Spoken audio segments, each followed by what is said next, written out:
todos, qué bueno poder reencontrarnos con muchos que ya forman parte de esta comunidad Minca.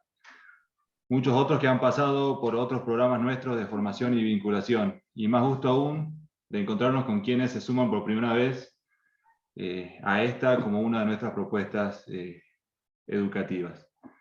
Para ellos, contarles un poquito que el Instituto Minca, ¿sí?, es un instituto inclusivo de negocios. Es una comunidad educativa pensada por y para emprendedores y empresarios, que tiene como principal objetivo apoyar el desarrollo de la actividad productiva, tanto pública como privada, de la región. Entendemos que para este fin, la capacitación es un potente motor de cambio de la realidad y que nos acerca a la transformación hacia el ideal que queremos llegar. Por ello vamos delineando diferentes programas de formación y de apoyo, tanto a emprendedores, empresarios, profesionales y todos aquellos que busquen el desarrollo de nuevas herramientas, habilidades y conocimientos. En esta oportunidad presentamos este webinar, Conocer tus clientes, donde aprenderemos sobre cómo lograr una correcta definición y segmentación de tu mercado y la importancia que tiene esto para el desarrollo de la estrategia comercial de tu emprendimiento o negocio. Para este objetivo invitamos a Pablo Alegre. Él es profesor del curso de Estrategia Comercial para Emprendedores, que iniciaremos en septiembre en el Instituto Minca. Es profesor y director del área académica Dirección Comercial del IAE Business School. Es consultor privado en Dirección Comercial de Empresas tanto en Argentina como en el exterior. Muchas gracias, Pablo, por hacerte presente. Un gusto saludarte. Gracias Nicolás. Muchas gracias por esta invitación. Bueno, buenas noches a todos los que están allí en la sala virtual. El objetivo de hoy, como bien planteó Nicolás, es hacer una introducción a lo que deberíamos analizar en nuestros proyectos. Y les pido por favor que, como decimos generalmente, me aturdan a preguntas. Es decir, la idea de esto no es dar una conferencia, digamos, de una sola vía, es decir, yo hablando y ustedes tomando nota y prestando atención, sino que podamos bajar un poco lo que vamos a conversar hoy a la realidad de ustedes, ¿no? Dentro, por supuesto, de lo que yo pueda ayudar en cuanto a lo que pueda entender de los proyectos. Entonces, para empezar, digamos, lo que quiero que compartamos o discutamos es el nivel de análisis o qué es lo que tengo que entender para poder ser exitoso o por lo menos evitar errores, ¿no? Cuando siempre se trata de analizar lo comercial. Y cuando digo lo comercial es generalmente entender quién es nuestro cliente. Generalmente cuando uno desarrolla un proyecto o una empresa, un emprendedor o una empresa grande, ¿no? Una empresa grande cuando desarrolla un producto o un servicio. Cuando digo producto, aplica perfectamente para empresas de servicios, ¿no? Entonces, para no estar diciendo productos, servicios, ¿no? Cuando nosotros definimos entonces nuestro producto, generalmente lo hacemos en función de lo que llamamos un segmento, de una tipología de cliente.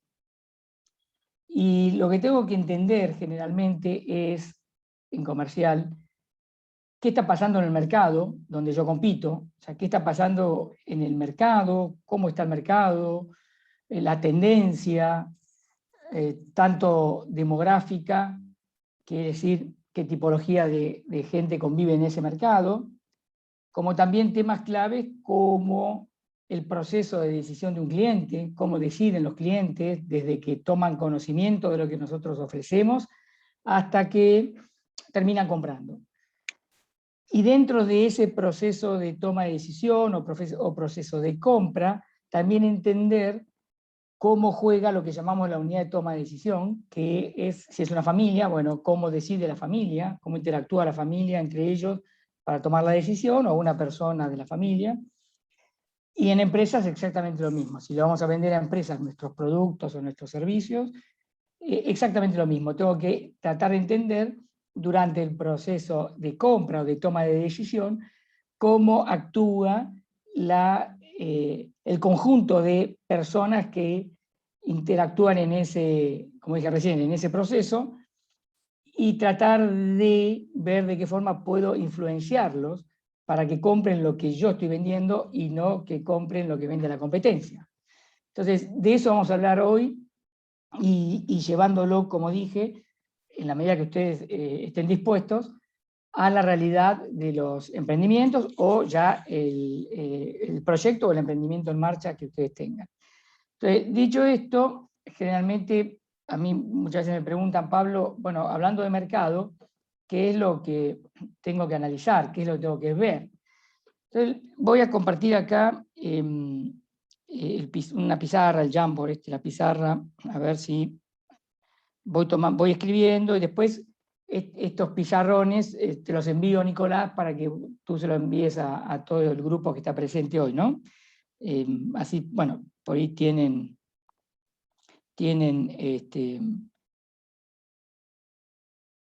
todo lo que vamos a seguir hablando hoy. Bueno, ahí Nico, ¿lo estamos viendo? Sí, ¿no? Sí, perfecto, Pablo. Bueno, muchas gracias. Entonces, ahí estamos. Temas a tener en cuenta. No vamos a ir haciendo una lista. ¿Qué pasa acá? Que no me está dejando escribir. Un segundito.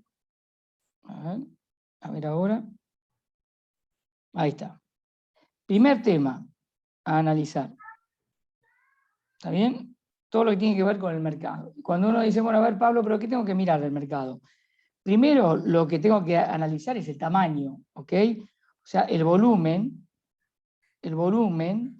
llamémosle, en unidades, si vendo productos, ¿no? O servicios. Y por otro lado, también tengo que analizar el tamaño del mercado en dinero. ¿Ah? Es decir, dos cosas claves. Siempre yo digo lo siguiente, para que no nos volvamos locos, ¿no? A veces. Siempre y cuando yo tenga la información. A veces hay mercados que ofrecen esta información, que es muy pública, y hay otros mercados que no. Entonces, si no tengo la información, bueno, no importa. Veré de qué forma puedo analizar mi mercado. Pero generalmente cuando hablamos de consumo masivo, es decir, productos orientados a familia, ahí tenemos más información que en las situaciones en las que le vendemos a empresas. ¿Por qué? Porque no hay consultoras,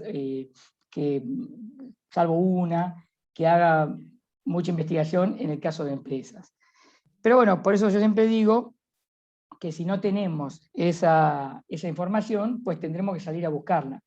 Por eso la clave es entender qué tengo que ir a preguntar, ¿no? Entonces, lo que tengo que ir a preguntar es, o ir a relevar, es aquella información que me permite determinar, aunque sea estimativamente, aunque sea medio vago el número, a ver de cuánto estamos hablando en este mercado. Ahora, insisto, como somos emprendedores, y yo he sido emprendedor también cuando era más joven, a veces esa información no la tenemos y bueno, no importa.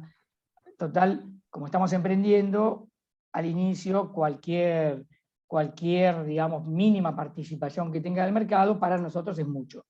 Entonces, pero mi obligación técnica es mencionar por lo menos esto. Y una vez que entiendo, tengo estos números y es que los logro tener, lo que tengo que también entender, a ver qué pasa acá, hoy no me deja pasar, a ver, espérenme un segundo, ahí. Pero vamos a empezar de nuevo con esto. Vamos a dejar de compartir y voy a empezar. Disculpen, pero bueno, el Jamboard se ve que está ofendido conmigo, no quiere trabajar. A ver ahora.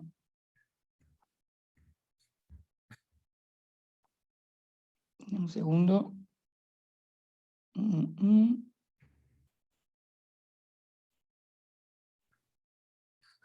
Vamos a abrir uno nuevo. Ahí está. Sí, es increíble esto. A veces se bloquea y... Bueno, ahí estamos de nuevo. Entonces, el mercado ya lo escribí recién. Entonces, otro tema a analizar realmente del mercado es que los mercados tienen ciclos de vida, que habrán escuchado hablar ustedes alguna vez, donde hay un ciclo de vida que yo le pongo el número 1, número 2, 3, 4. El número 1 es el ciclo de vida donde el mercado se está desarrollando, y ahí ¿qué ocurre? Cuando está desarrollando, generalmente hay uno o dos oferentes, digo, dos empresas que lanzan productos en un mercado que es incipiente, como decimos, y a partir de ahí el mercado empieza a crecer, a crecer, a crecer, acá ven la primera parte de la curva esta, hasta que se empieza en una etapa de crecimiento, como dije recién, crecimiento. Luego en la etapa 2, la etapa 3 ya es lo que llamamos la etapa de madurez. ¿Qué quiere decir madurez? Que el mercado sigue creciendo, pero a tasas menores que en la etapa 1 y 2. ¿Ven? Por eso la curva se va achatando, hasta que al final entramos en una cuarta etapa, que es una etapa donde el mercado entra en lo que llamamos declinación. ¿Qué quiere decir declinación? Que se venden menos unidades o menos dinero que en las etapas anteriores. Entonces, generalmente esto es un tema a tener en cuenta y uno puede decir, Pablo, nuevamente, no tengo la información. Entonces, ¿cómo puedo saber si un mercado está en una determinada situación? A ver, ¿cómo lo puedo visualizar desde, y esto ya no es desde los libros, es desde la calle, como lo he hecho yo, y después ustedes podrán preguntar lo que quieran? Generalmente, cuando incorporar un cliente, o sea, capturar un cliente nuevo, ¿no? O sea, capturar un cliente nuevo, lo pongo aquí, ¿no? Un cliente nuevo. ¿Está bien? En dinero, ¿no? Me cuesta más que la rentabilidad que me va dejando el cliente, mi cliente actual, digamos, rentabilidad del cliente actual. Es decir, yo hago un estado de resultados que habrán visto en finanzas o lo verán en finanzas, y digo, bueno, este cliente me deja determinado margen y está conmigo hace 5 años y me ha dejado $1 por año. Este cliente me ha dejado una rentabilidad hasta ahora de $5. Ahora, capturar un cliente nuevo me cuesta $7. Entonces, lo que quiere decir eso es que lo que puede estar ocurriendo es que el mercado está muy competitivo, porque capturar un cliente nuevo me cuesta más de la rentabilidad que me va a dejar el cliente que acabo de capturar. Y entonces, eso ocurre cuando hay mucha competencia. Cuando hay mucha competencia, generalmente el mercado está en una etapa madura.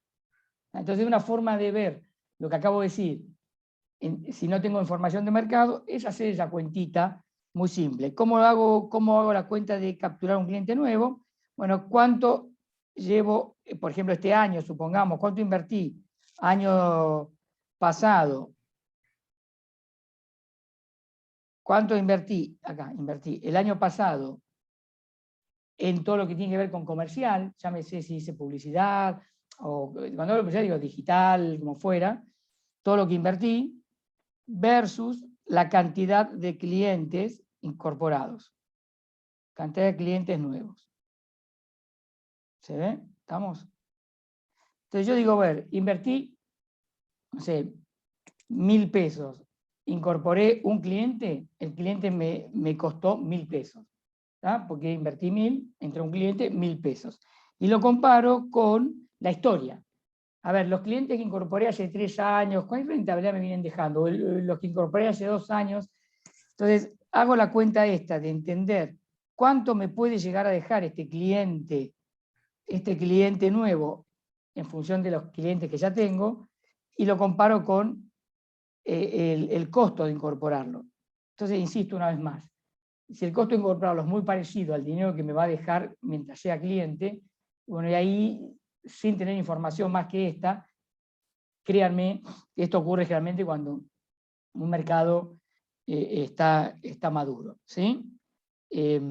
Porque cuando un mercado está en etapa recién de desarrollo, acá el de etapa 1 y 2 que dibujé acá, ahí hay que poner mucho dinero para conquistar clientes, porque no nos conocen, porque lo que fuera, pero los clientes tienden a ser fieles a la marca. ¿Por qué? Porque no hay muchas marcas compitiendo. Cuando aparecen más marcas, ahí empieza la competencia fuerte y ocurre esto que acabo de contar. ¿Está bien? Entonces, estos son los temas que tengo que tener en cuenta cuando analizo un mercado, es decir, las tendencias que está ocurriendo en el mercado, cuánto cuesta capturar clientes nuevos, ya sea a través de inversión en marketing, o sea, en comercialización, otro equipo de venta, ustedes mismos vendiendo, bueno, todo eso. Y bueno, y nada más, porque no los quiero aturdir con mucha información. Ya con esto de la primera página que puedan analizar sin tener información de mercado, haciendo estos números pueden entender más o menos por dónde está yendo el ciclo de vida que lo llamamos del mercado. Y otro tema clave que tengo que entender entonces, ya hablamos del mercado recién, que tenemos que entender para, como siempre digo, que nos vaya bien o incluso cometer la menor cantidad de errores posibles, es entender a los clientes de ese mercado, ¿no? Porque cuando digo mercado, y ahí nos metemos en un tema que lo había mencionado recién Nicolás, cuando hablamos de clientes, un tema importante es la segmentación, que no es ni más ni menos es cómo los diferencio. Marcelo Lou, ¿tenías una pregunta? Marcelo. Sí, hola Pablo, ¿cómo estás? Buenas tardes. ¿Cómo vas? Básicamente en la etapa 1 y 2 entonces es cuando vos tenés que invertir fuertemente digamos, en buscar clientes. Eso está claro por el mercado. En la etapa 3 es donde vos tendrías que estudiar lo que hemos hablado recién, lo que hablaba recién, que era la etapa madura del costo de incorporación versus la rentabilidad que te va a dejar. Claro. ¿Cierto? Y Si en es que la no tenés cuarta ninguna etapa, información de mercado, anda con esa información bien, que es buena. bien. Y en la cuarta etapa, ¿cómo se desarrollaría este estudio? En la cuarta etapa, por ahí decís, che, mira, la verdad que tiene que ser muy bueno el cliente para que yo tenga que invertir en la búsqueda de nuevos clientes. ¿Cómo Bueno, sería el análisis? mira, Marcelo, buenísima tu pregunta y te agradezco porque me permite mencionar esto. A ver, vamos para el 2, acá, y voy a borrar...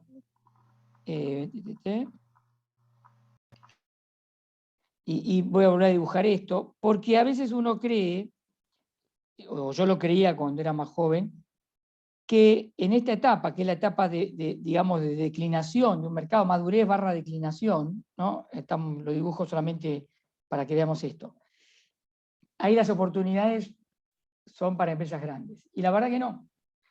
Acá hay oportunidades, en esta etapa, hay oportunidades para pymes, para emprendedores, para pequeñas empresas.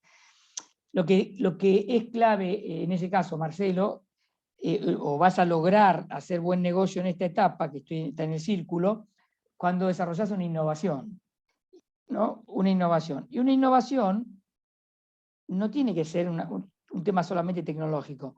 Por eso voy a dar dos ejemplos que no es tecnología, sino que son productos físicos, incluso de consumo, que se venden en supermercados y en kioscos.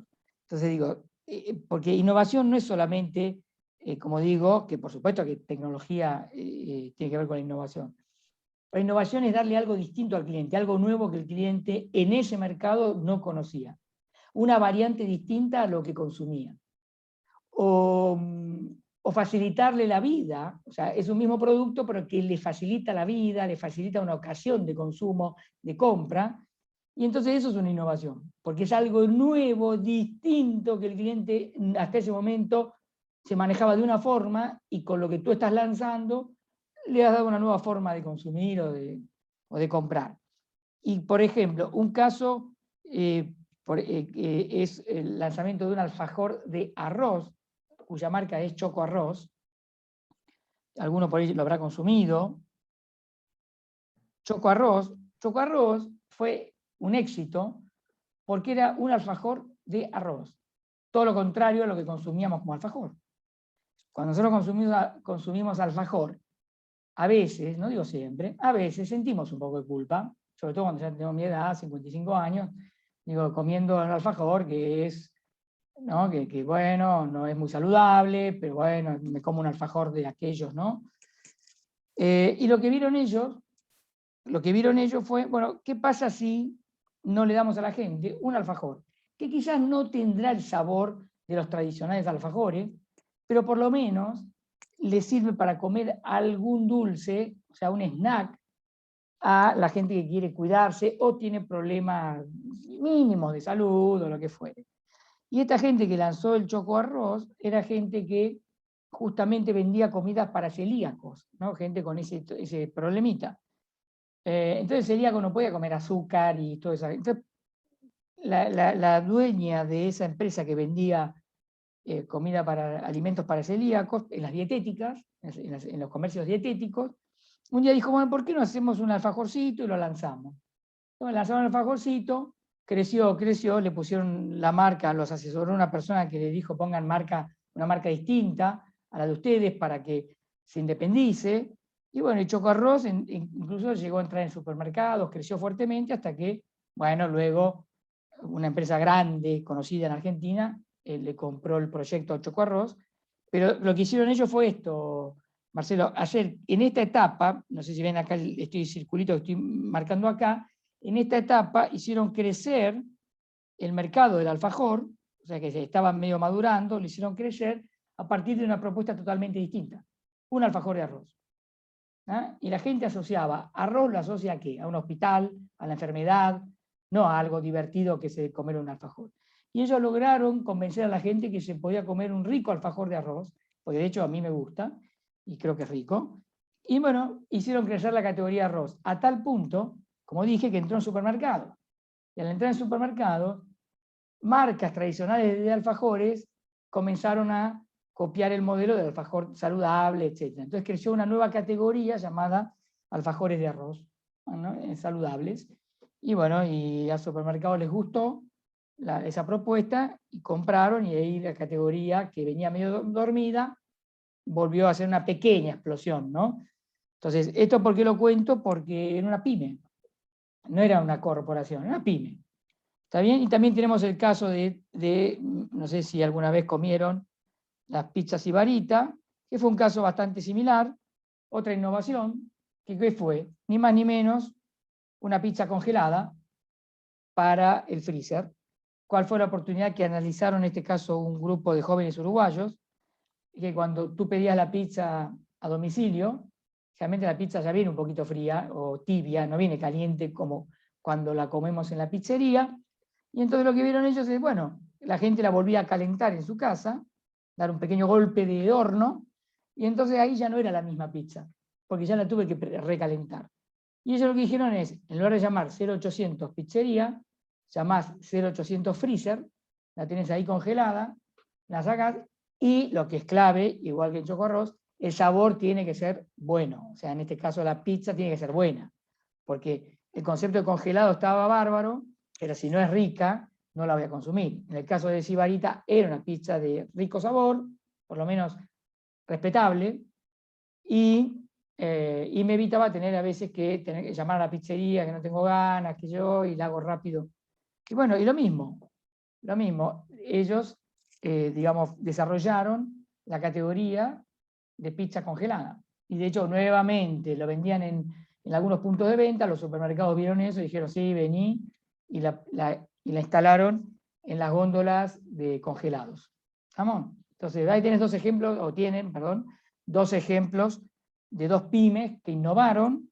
La innovación, insisto, puede ser tecnológica o puede ser no tecnológica. La innovación es ofrecer algo distinto que no existía o pensar un producto para una ocasión distinta de la que se venía consumiendo, o lo que ustedes consideren en el mercado donde ustedes compiten, que le das una vuelta de tuerca al mercado, como diciendo, mira, acá hay una nueva versión de lo que la gente estaba consumiendo, ¿no? Y en las empresas pasa lo mismo. Cuando le vendo a empresas, es exactamente lo mismo. Analizo lo que acabo de decir, a los clientes, entender qué está ocurriendo en la empresa a la que le vendo, a ver, ¿y qué le podemos dar distinto? Pero no es distinto algo totalmente nuevo, sino es algo que ya tenían, pero modificado de tal forma que al cliente le sirva para otra situación, a otro problemita que tiene. ¿Está bien? Por ejemplo, para ir a las empresas. Yo cuando era joven trabajaba en una empresa que vendía productos de seguridad industrial, trajes, casco, guantes, a empresas. Y un cliente nuestro era el grupo Techin, vieron esta empresa grande, y bueno, y le vendíamos trajes de amianto. El amianto es duro, ¿vieron? Pero era para gente, operarios que trabajaban cerca del calor, del alto horno. Entonces, bueno, necesitaban amianto. Ahora, descubrió uno de los vendedores que manejaba esta cuenta, y yo era el ayudante de él detectó, hablando con ellos, que tenían un problema, que el amianto es muy duro. Entonces está muy bien porque yo retiro el material que está caliente, digamos, con los guantes de amianto y todo, lo retiro de ahí de la zona caliente, lo pongo a un costado. Ahora, los operarios que venían detrás de los que estaban con amianto, que también tenían traje de amianto, para retirar y transportar el material, sufrían problemas de espalda, problemas físicos, porque el amianto era muy duro para, no sé si ven que estoy haciendo, ¿no?, estos movimientos de cuerpo. Entonces lo que detectamos, bueno, a ver, quizás no necesitan tanto protección calórica, sino necesitan menor protección calórica, pero más flexibilidad, más comodidad para moverse y no tener problemas de espalda, etc. Y ahí desarrolló la empresa donde yo trabajaba, los ingenieros, unos genios, un traje de PVC, que hoy es muy común, pero en esa época, hace 30 años, de hecho tenía 20 años, era junior ahí en la empresa, descubrieron esto, lo testearon con los ingenieros de planta acá en San Nicolás, en la ciudad de San Nicolás. La gente dijo, bueno, ok, y lo compraron. Y créannos, porque yo fui testigo, que no discutieron el precio. ¿Por qué? Porque era una solución superadora y tampoco era tanto lo que gastaba la empresa en estos trajes. Entonces, como no era tan relevante para la empresa en sus costos, pero era muy importante para no tener problemas físicos los operarios, entonces, no digo tampoco que nos regalaron el dinero, pero no fue tan difícil la negociación. Lo que ellos sí querían era que nosotros le entreguemos en tiempo y forma y que nunca haya faltante de ningún traje. O sea, que nunca tiene que haber faltante. Entonces lo que me pedía la empresa es distinto al consumidor final. Me pedía, no me falles, manejar el stock y no te vamos a discutir el precio, pero el día que falles te matamos, ¿no? Entonces, bueno, así fue un poco esa negociación. Entonces, ahí me extendí un poco en la pregunta de Marcelo, pero porque es lo que iba a decir después, con lo cual digo, lo que tengo que entender siempre es las necesidades del cliente objetivo. ¿Qué quiere decir objetivo? El cliente al que quiero atender, al que decidí atender. ¿Estamos? Porque si yo decido atender a los clientes, por decir algo, tipo A, y no voy a atender a los tipo B. No debería, teóricamente. ¿Por qué? Porque mi producto o servicio, el precio que estoy definiendo, ¿sí?, estas dos cosas, que son claves, las voy a definir ¿para quién? Para el cliente A, que es el que yo visualicé y dije, este es el que quiero, este es el que me sirve y lo voy a atender. Porque, ¿qué pasa? Ellos están dispuestos, los clientes tipo A, están dispuestos a recibir un nivel de producto que por ahí de pronto no es el caso de los B. Y están dispuestos a pagar un precio que quizás no es el precio que quieren pagar los B. Entonces, lo que no digo que a veces no tengamos que cometer un pequeño pecado y dejemos entrar algún B, pero eso es simplemente por necesidad de fondo. Pero uno generalmente cuando decide el producto o servicio que va a definir y el precio y aparte que va a comunicar, todo eso que ustedes ya saben muy bien, lo hace en función de un tipo de cliente. Y eso es lo que llamamos el segmento, ¿no? Esto está hecho para un segmento de clientes, que es ni más ni menos que una tipología de cliente determinada. Que yo puedo definir a los clientes por un montón de situaciones, como puede ser una segmentación demográfica, que es, no sé, adulto, joven, mayor, menor, mujer, hombre, etc. O, si no, una segmentación que tiene que ver más que nada con el comportamiento, que es más psíquica, ¿no? Más psíquica, por eso se llama psicográfica, es decir, comportamiento, cómo se comporta una persona. Y ahí ya no es solo demográfica, sino que yo empiezo a analizar a mis clientes y mezclo lo que dije antes, la demografía, con el comportamiento. ¿No? Porque no todas las personas, por ejemplo, no todos como yo, hombres de 55 años, nos comportamos iguales frente a un mercado donde compramos, ¿no? Un mercado, no sé, de zapatillas, de comida, nos portamos todos igual. Entonces yo tengo que cruzar estas dos formas de segmentar, de diferenciar a los clientes. Y después yo decido a quién voy a atender. y desarrollo el producto, el servicio y fijo un precio en función de estos clientes que definí atender. Y que esto, amigos, les digo, es un renunciamiento histórico que hace un comercial. Un renunciamiento histórico, porque yo quiero atender a todos los clientes, a todos. El tema es que no es lógico atender a todos. ¿Por qué? Porque no todos quieren lo mismo. Y esto lo voy a repetir 80 veces y van a soñar con esto. ¿Por qué? Porque en mi vida he cometido tantos errores por querer crecer y crecer y crecer con el mismo producto, ¿está claro? Con la misma propuesta, y llega un momento que se me agota el segmento. Se me agota, y bueno, y entonces quiero seguir creciendo, vendiendo lo mismo, y no todos los clientes quieren lo mismo, quieren consumir de la misma forma. Entonces, esto que acabo de decir, del mercado recién, y de entender a los clientes, es la clave de lo comercial. Si yo entiendo estas dos situaciones, lo que acabo de decir, cómo está el mercado, qué quieren los clientes, cómo se comportan, cómo se diferencian, tengo entendido la mayor parte de los temas que tengo que entender. ¿Por qué? Porque a partir de ahí yo ya puedo ir pensando en si mi producto o mi servicio va a funcionar para los clientes que quiero atender. Entonces empiezo a analizar y digo, a ver, cuál me sirve y cuál no me sirve. Así, por otro lado, ¿a quién le sirvo yo? O sea, ¿quién valora lo que yo ofrezco? Y no todo el mundo lo valora por igual. Entonces, cuando hablamos de los segmentos, generalmente cuando uno segmenta, o cuando uno desarrolla un producto o servicio, mira a las personas, como dije recién, ¿no? Demográficamente y cómo se comportan, y por otro lado, también lo que tiene que analizar es la ocasión de consumo o de compra. Por ejemplo, en la empresa de recién, ¿cuál era la ocasión del traje de amianto y el de PVC? La ocasión era cuando los operarios transportan el material. Esa es la ocasión. La otra ocasión era cuando los operarios están cerca del alto horno calórico. Entonces, para una ocasión, alto horno calórico, el amianto, traje de amianto, que lo proveíamos nosotros. Para otra ocasión, retiro de material y transporte, traje de PVC. ¿Se ven? Por ahí puede ser el mismo operario lo que está trabajando o consume el traje en dos ocasiones distintas. Una es cuando lo retira, cuando está cerca del calor, y otro cuando lo tiene que transportar y no necesita otra cosa, flexibilidad y protegerse algo del calor, pero no tanto como el otro. Entonces, por eso estas son generalmente las dos claves de segmentación. Entender en qué ocasión y a qué persona. ¿No? O sea, cuando dije persona, mezclamos lo demográfico, con el comportamiento,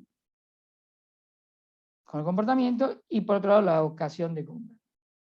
¿No? Entonces, si yo más o menos voy entendiendo esto en mi mercado, no digo que sea fácil, pero me cuesta un poco menos, digamos, poder ofrecer algo tentador para mi segmento. Y dicho esto, si alguien córtenme el que quiera y pregúntenme lo que quieran, como hizo Marcelo, ¿no? Si no, la idea es que tratar de bajar a la realidad de ustedes, ¿no?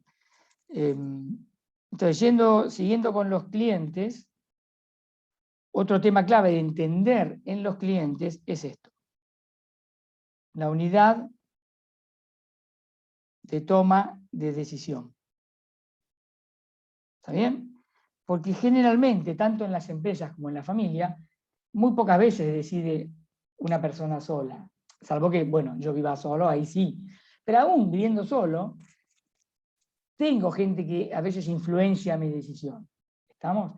Entonces lo que yo tengo que analizar cuando trato de entender a los clientes es qué función cumple, si es una familia o si es una persona que vive sola, bueno, cómo al momento de ir a comprar, si pide opinión, no pide opinión. Entonces tengo que empezar a entender esto, y lo que se llama la unidad de toma de decisión, donde hay distintos roles, que es clave entenderlos también, así que los puedo entender, los puedo tener la información. Los roles tienen que ver con, siempre hay alguien que compra el producto o servicio en cuestión, está quien lo usa, el usuario, está el que paga, que no necesariamente es el que compra. A veces hay alguien que va y compra, pero después lo termina pagando otra persona, y a veces sí es la misma persona. Está quien influye y quien decide. ¿Está bien? Por ejemplo, yo puedo influenciar en el decisor para que compre lo que yo quiero. Y va el decisor, el que decide, y dice, sí, vamos a comprar lo que quiere Pablo. Y después, el que se dedica a cerrar la compra, digamos, efectúa la compra y después de pronto es otra persona la que paga. Eso ocurre muchas veces en las empresas, más que en las familias. Está el área de compras, que le dice al área de finanzas, ya compré, el usuario le dice a finanzas, sí, es verdad, y entonces finanzas es el que paga. ¿Está bien? Entonces, lo que hay que entender es que estos son roles que cumplen las personas. ¿Está? Tanto en una empresa como en una familia. En una familia están papá, mamá, los chicos, y bueno, y un chico puede estar pidiéndole algo a los padres, y entonces por ahí el chico está ahí a los gritos pidiendo una golosina, lo que fuere, y entonces por ahí le pide ayuda al hermano o a la hermana para que también grite juntos, así entre dos gritamos más, y entonces aflojamos a nuestros padres. Entonces los niños lo que pasan a hacer ahí son influyentes, además de ser usuarios de la golosina, pues la consumen, y lo que intentan es influir justamente en quien toma la decisión y en quien termina comprando. Entonces, esto es lo que hay que analizar. En las empresas es exactamente igual, nada más que es, por supuesto, más, se quiere, más pensada la decisión que en una familia. ¿Está bien? Yo no me voy si mi hijo me está pidiendo un helado, no me voy a poder hacer un análisis, no voy a hacer un análisis de situación muy completo. No, distinto es el ejemplo que les daba si yo le vendo una empresa. Ahí tengo que analizar muy bien esta unidad de toma de decisión para ver a quién tengo en las reuniones que voy a vender, quién tiene que estar del otro lado, quién va a estar, qué tengo que decir, ir con un libreto. Es distinto venderle a una familia que venderle a una empresa. ¿Estamos? A una familia también, por supuesto, hay que analizar lo que dije, pero es más complejo venderle a una empresa. Entonces, dicho esto, ya habíamos visto lo de mercado. Para entender al consumidor, entonces, hay que segmentar. ¿En qué ocasión? Por ejemplo, categoría juguetes. Todos más o menos tenemos idea de esta categoría, ¿no? Hemos jugado alguna vez, ¿no? Y seguimos jugando a veces. ¿Estamos? Bueno, esto es clave, y con esto ya los voy dejando tranquilos, pero acá, generalmente, ¿quiénes compran juguetes en una familia? ¿Quiénes son los que compran los juguetes?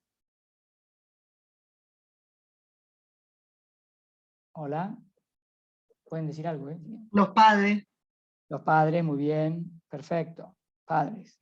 ¿Alguien más? Los abuelos. Los Sí, abuelos. los mayores de la familia, digamos, el abuelo, los Los tíos. abuelos, los tíos. Sí, pero no hay que ponerlos en la misma bolsa. Ajá. ¿Es lo mismo tío soltero o tío sin hijos que tío con hijos? Tío o tía, ¿no? Lo mismo. ¿Es lo mismo? No, El tío o la tía que tiene hijos, ¿a quién se parece más? ¿A los padres o a los abuelos? a los padres. A los padres. En cambio, el tío sin hijos o la tía sin hijos, A los abuelos. a los abuelos. Muy bien, perfecto, Vilma, listo. Ya entendiste todo. Entonces, ¿por qué esto es importante? ¿Por qué esto es importante? ¿Cómo se comporta el abuelo o la abuela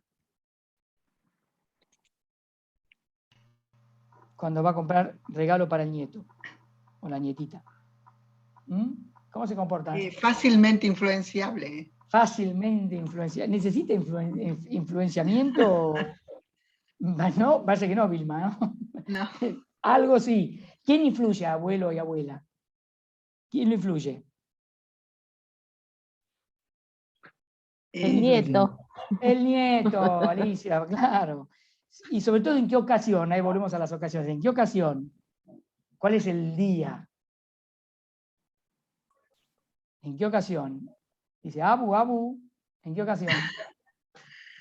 El Día del Niño, el Navidad, la fiesta. Más todavía, más. ¿En qué ¿Más? día él o ella, el chiquito o la chiquita es reina o rey? ¿Qué día? El día que va a dormir con los Laura, abuelos. cumple, porque Cumple, en Navidad, el cumple. en Navidad estamos todos en la misma bolsa.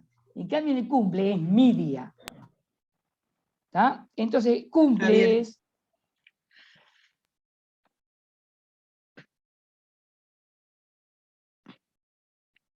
Está en... Ahí está, ahí volví.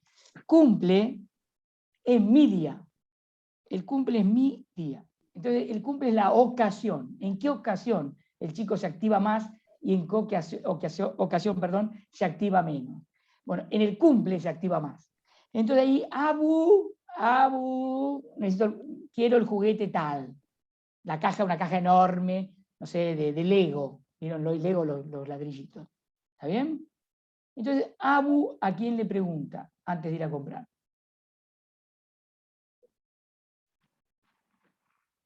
¿A quién le pregunta? Al chico. Al chico, mi amor, ¿qué querés? Y después del chico, como bien dice Paula, a la mamá, ¿no? A la mamá. Y dice, mira, querida hija mía, mi amor, el gordito divino, mi nieto, me pidió que le compre una caja de Lego. Y la hija generalmente, ¿qué le dice? Mamá, ¿qué? Mamá, ¿qué le dice? ¿Eh? Tiene un montón. Tiene un montón. Respuesta que la abuela, ¿la ve venir o no la ve venir? Y sí, claro, tal cual. Obvio. Sí, la ve venir. Con lo cual la abuela ya sabe, ya va preparada. Claro. Si no, no hay más política que la abuela. Sí, mi amor, ya sé que tiene mucho, pero yo quiero quedar bien con él, así nomás. Una pavadita, dice la abuela. ¿Está? La pavadita de la abuela tiene detrás de todo, y que es un tema clave a analizar en los clientes, cuál es la motivación del cliente al momento de comprar. ¿Cuál es la motivación? ¿Está? ¿Por qué está comprando? ¿Para qué está comprando? Eso es la motivación. Entonces la pregunta mía es, ¿qué la motiva a la abuela en el cumpleaños del nieto? Ocasión, cumple. Motivación, ¿qué la motiva? ¿Por qué va a ir a comprarle para el nieto el Lego? El día del cumpleaños del nieto. La felicidad del nieto El, le alimenta el alma a la abuela. La sonrisa claro, del el chico. afecto, como dicen ahí, en Paula, el amor, todo eso. Eso es bastante racional, ¿verdad? Es racional. ¿Está bien? Sí. Ahora, la abuela se comporta racionalmente el día del cumpleaños del nieto. Es el día. Quiere quedar mejor que la madre. Claro. ¿Quiere quedar mejor que la madre? Quiere que sea el mejor regalo de todo. ¿Mejor que la madre o hay algo más atrás?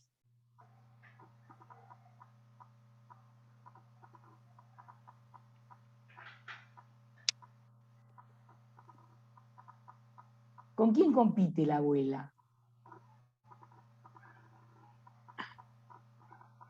Nada, quedan los gustos, dice Alejandro. No, es peor todavía. Piensen mal, no piensen bien. Porque la motivación muchas veces es emocional. Entonces, si es emocional... Con la otra abuela será. Exactamente. Abuela versus abuela. Por Con la eso otra la abuela pregunta... Marreta.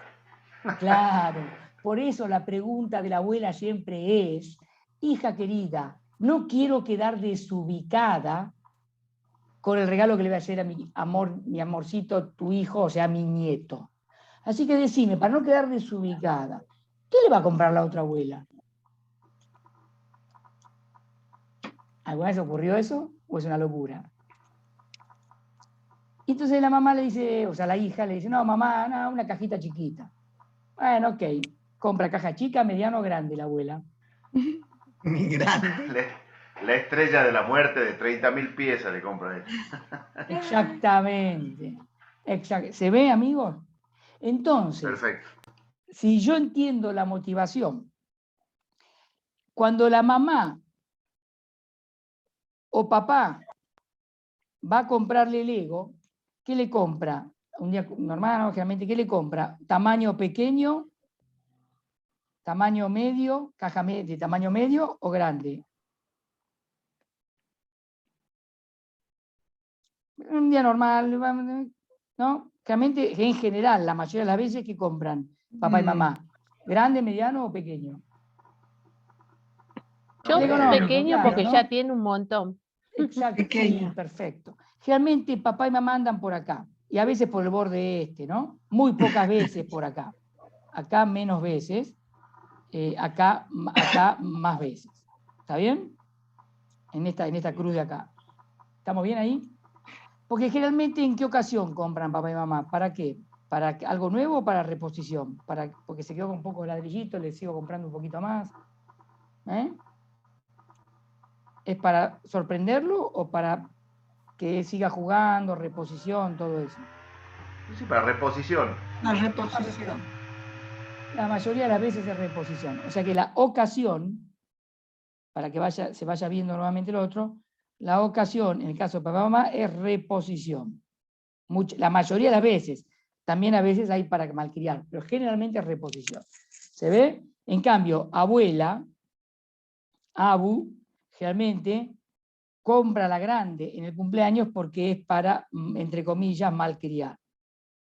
Porque ¿quién no va a malcriar si no son los abuelos? ¿Está bien? Y aparte tienen autoridad para malcriar. ¿Por qué? Porque son los abuelos. ¿Está claro? ¿Qué me vas a decir, mi querida hija? ¿Cómo tengo que educar a mi nieto? ¿Estamos?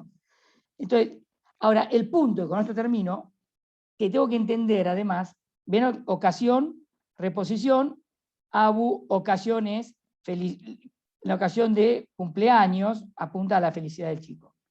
Ahora, lo que tengo que entender, y como dije recién, con esto ya les doy lo que creo que tienen, mínimo que tienen que saber es,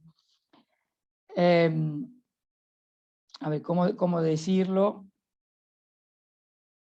A ver, para que sea más fácil, ¿no? Y no sea un lío bárbaro. Está.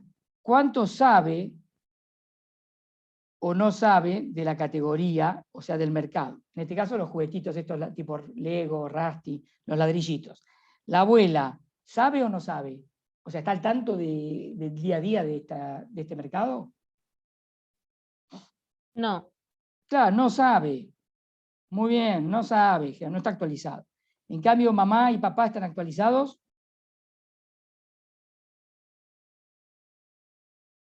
¿Más que la abuela o menos que la abuela? Sí, Más que la abuela. Sí. Claro, un poquito más, están más actualizados. ¿Está bien? ¿Por qué? Porque a veces le compran la caja pequeña para un compañero del colegio, ¿no? Y están más atentos con lo que juegan los chicos. ¿Se ve?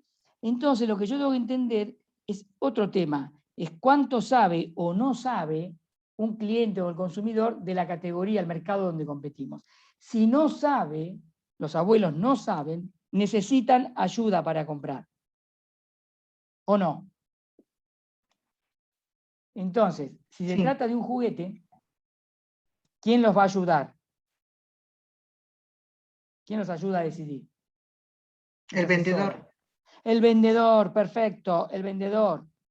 ¿Está bien? Entonces, debería venderlo, la caja grande esta, que en la ocasión de los cumpleaños se activa, ¿en la juguetería de barrio o en un shopping? ¿O en un supermercado? ¿Dónde debería vender la grande, la caja grande?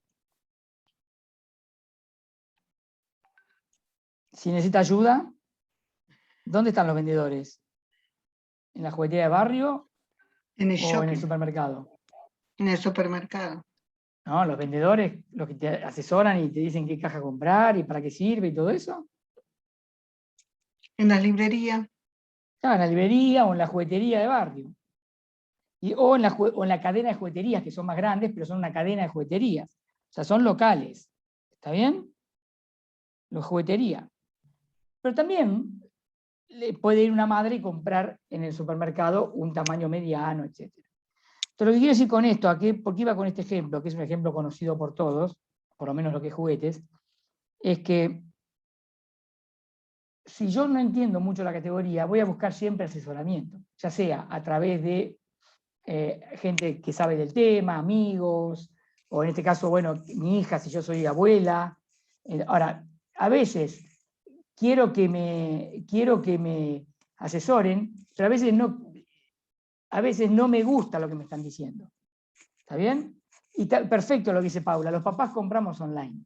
Sí, por supuesto, porque ya más o menos tenemos claro a dónde van los juguetes. Salvo que el hijo pida algo que no lo tenía en mi radar y diré, uy, caramba, googleo, o sea, entro en Google, empiezo a buscar de manera digital, a ver, pero a veces, ya que es una vez al año o 2 veces al año, bueno, por ahí voy al shopping y visualizo lo que vi en la pantalla, a ver si no voy a errar, y total no me lleva tanto tiempo y no lo hago todos los días. Entonces, a veces compro directamente online, o sea, digital, a veces hago un mix, averiguo online y después voy a comprar al shopping o donde fuere, y a veces voy directamente al shopping.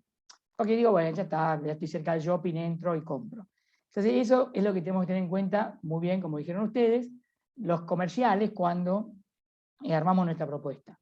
¿Está bien? Por eso las webs tienen que estar muy bien diseñadas, para que la gente entienda fácilmente.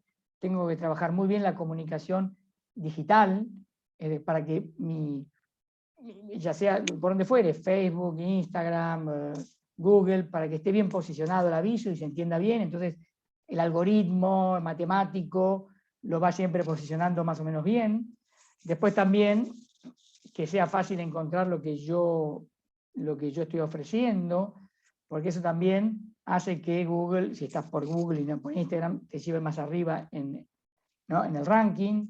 Y bueno, todo lo que ustedes más o menos van implementando de todo lo que tiene que ver con la comunicación digital.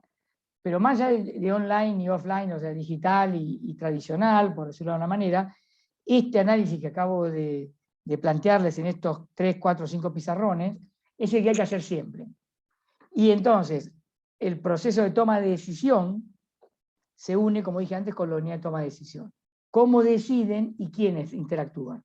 Entonces, a partir de ahí, yo sabré si cómo lo ofrezco digitalmente, cómo lo ofrezco en los puntos de venta y qué tipo de producto tengo que ofrecer. En este caso eran los 3 tamaños, porque el pequeño lo compro online porque la mamá y el papá saben del tema, entonces le compro juguete, reposición y no voy a ir al shopping, listo, online. La abuela para el cumpleaños necesita que alguien lo ayude y que no sean ni papá ni mamá del chiquito. ¿Por qué? Porque la van a mal asesorar de acuerdo a lo que ella quiere, a su motivación. ¿Está? Entonces, entender a los clientes es a quién va dirigido el producto. En el caso del ejemplo que di de juguetes es al niño, el niño es el usuario, lo pensé para los niños, no para los padres, ni el abuelo, para los niños. Ahora, cuando yo tengo que decir en qué versiones de productos, como dije, pequeño, mediano, grande, tengo que entender las ocasiones y la unidad de toma de decisión. Cuidado que en la ocasión regalo para el cumpleaños, ahí se activa en los juguetes, estoy diciendo, los abuelos que tienen ganas de quedar bien con el nieto y ahí van a comprar caja mediana o grande. ¿Está bien? ¿Y dónde la tengo que vender? Y como no entienden nada de la categoría o están lejanos, en algún lugar donde los asesoren. ¿Está? Porque ahí les van a decir, miren, acá están las cajas grandes o las medianas, bla, bla, y todo eso. Entonces, así es como se va trabajando todos los días de nuestra vida, cuando vamos definiendo los productos y nuevos productos, ¿sí? Se va haciendo este análisis que les mostré en estas páginas, que lo voy a grabar y se los mando, pero la unidad de toma de decisión, como dije recién, y el proceso de toma de decisión, desde que tomo conocimiento de algo que quiero comprar hasta que lo termino comprando. Como bien lo dijeron ustedes, si voy directo al shopping, si primero entro por todo lo que es online, y ta. Pero bueno, en definitiva, en estas páginas tenemos lo que yo considero lo básico que tenemos que entender para poder desarrollar una buena propuesta, siempre para el segmento objetivo, es decir, para el tipo de cliente, ya sea empresa o familia, que decidimos atender. Porque entonces estamos decidiendo a quién no vamos a atender. ¿Está bien? Y atender significa entender la motivación, qué compran y en qué ocasión están comprando. Entonces ahí entra a jugar la variedad de mis productos para distintas ocasiones. ¿Estamos bien? Muy bien, Pablo. Muchas gracias por la exposición, muy claro. Abro el espacio de consultas, preguntas. No sé si alguien quiere hacer algún aporte o tiene una pregunta específica. Es el momento para que lo puedan hacer y Pablo lo pueda resolver. Yo tengo una pregunta. Vilma. Sí. Sí, dale. Me resulta bastante difícil hacer la segmentación en el caso de mi servicio. Nosotros vendemos comida vegetariana. Muy bien. Para llevar. Y entonces estábamos viendo y la gente que viene a comprar está entre 30, el grueso, digamos, entre 30 y 50 años más o menos. Bien. Hay gente más grande también, pero digamos en menor proporción. Ahora, resulta que esas personas que vienen a comprar, muchas son por los hijos, que los hijos, hay muchos, es increíble, pero hay muchos chicos jóvenes que deciden tener una alimentación más saludable, vegetariana, y bueno, muchos padres. Entonces ahí es como que, pero también tengo también casos de personas solteras, personas con problemas de salud, personas que deciden cuidarse. Las personas con problemas de salud comúnmente son de 50 para arriba. Bien. Ya problemas de colesterol, y entonces tratan de cuidarse. Entonces es bastante diverso. Sí, ojo, ¿Cómo tendría que más? Vilma, cuidado, Sí. Justamente tu segmentación no sería demográfica, porque vos me estás diciendo que tenés gente de 55 años, gente de 20 años, con lo cual la edad no es el eje principal, la forma principal de segmentar. Porque si vos tenés gente de 20 y de 55, tenés todo el mercado en cuanto a edad. Entonces vos lo que tenés es que tu principal variable de segmentación es lo saludable contra lo no saludable. ¿Está? Es decir, el vegetariano generalmente lo que busca es eso, ¿no? Una comida saludable, no se mata comiendo, y eso puede ser mi hijo que tiene justamente 24 o yo que tengo 55. Entonces vos lo que tenés que hablarle siempre en la comunicación es comida saludable, que tiene que también ser rica, por supuesto, como imagino que lo es, porque si no, no te comprarían. Entonces, Claro. la comida rica es saludable y hablarles de eso, de la emocionalidad de lo saludable, ¿no? Que incluso generalmente la gente que come vegetariano averigua mucho por internet, sigue a gente conocida, influencers, ¿viste? Los influyentes, ¿no? Sí. Que están en Instagram, en Facebook, donde fuere, y que también les van mostrando cosas nuevas, tendencias. Entonces, yo creo que lo que tenés que hacer es que te conozcan y ofrecerles un muy buen producto y listo. Y listo como si fuera fácil, no es fácil, digo, pero no es un tema de edad, es un tema de motivación, que es cuidarme. La motivación es cuidarme y comer sano. Sí, otra cosa que me hiciste dar cuenta es el tema de informar, ¿no? Porque Claro. El informar lo que utilizamos, porque a veces una semilla que ponemos ya es fibra, no utilizamos azúcares cuando hacemos los postres, todos hacemos, digamos, tratamos de usar un aceite, no aceite mezcla, usamos un aceite puro, ya sea de girasol, de maíz, esas cosas, digamos, tendría que... Eso es lo que tenés que comunicar. Tengo Porque que eso es lo que comunicar. busca que te está comprando. Tu cliente busca eso. Tenés que Bien, comunicar eso. Muchas gracias, Vilma. Justamente Paola comenta, es un cliente informado que desea saber sobre el producto. Marcelo, levantás la mano, tenés una consulta. Sí, básicamente, Pablo, porque vos tenés, viste, los diferentes roles, la preponderancia de cada rol, digamos, de acuerdo a lo que uno está vendiendo y ofreciendo, es diferente, digamos, la importancia que tiene hacia dónde tenemos que apuntar nosotros los cañones, ¿no es cierto?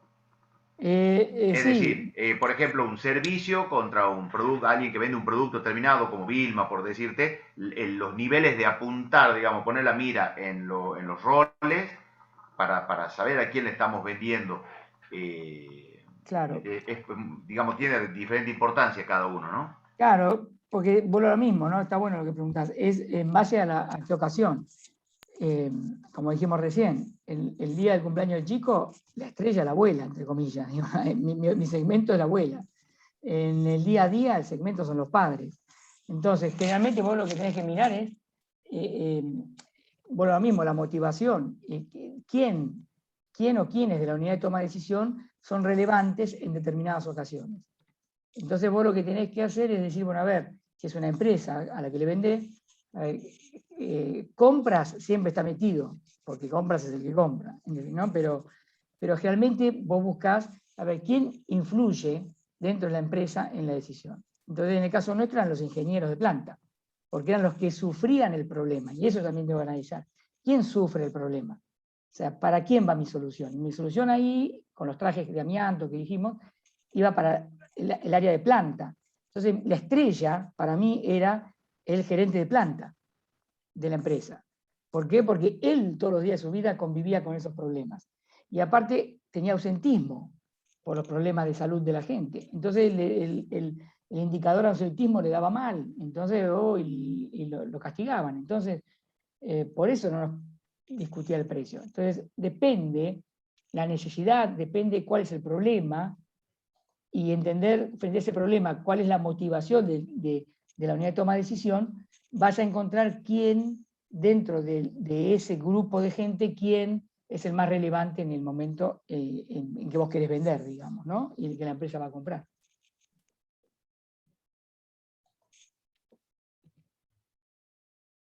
Sí, muchas gracias, Pablo. Un placer. Bien. Bueno, muchas gracias a todos los que se sumaron a esta propuesta. Muchas gracias, Pablo, por hacerte un rato para venir a conversar con nosotros y contarnos todo esto sobre la segmentación y definición de la estrategia comercial.